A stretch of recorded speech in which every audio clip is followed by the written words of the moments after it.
kayo mga mining, I know that you are funding the opposite side. Alam ko na ngayon kung sino gumagasto sa kanila. Hindi ko na lang I know that some of you are giving funding to the other side to destabilize me. Well, if the police and the military will allow it, it's the problem. Pero Pilipino man tayong lahat. Look at what mining does to our country. Mining brings about 70 billion a year sa taxes. This is in Berong Nickel Corporation, Anara, Palawan. Look at the greens. You think you can live with it? Is Gina a liar? No, I don't. So where are the trees that God gave us? Where's the environment that God gave us?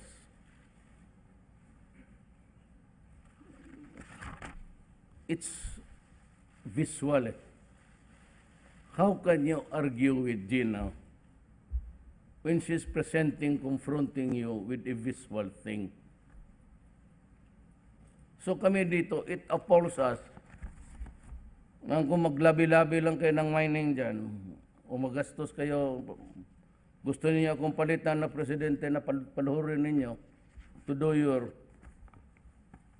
bidding, Benguet Corporation, desert, Ramen Minerals, desert, Ramen Minerals, despoiled environment. So where's the fish? So where's the marine life? Or where's the aquatic life there?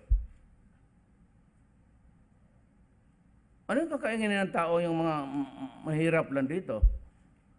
So what can your 70 billion do for the government? Nothing. What have you done to my country? Economy? Well, siguro wala tayo. Trabaho sa mga tao. Maghintay kayo. We will scrape the bottom of the barrel to look for the money. But I'm going to give you food kung yan lang. And let us just pray that enough business will come in, new ones that, but not as devastating as this one. Maawa naman kayo sa Pilipina.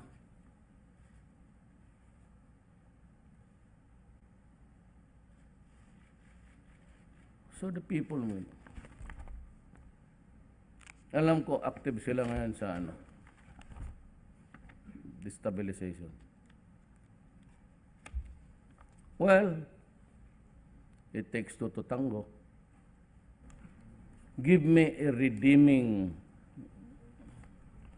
something which I can hang on to drop Gina.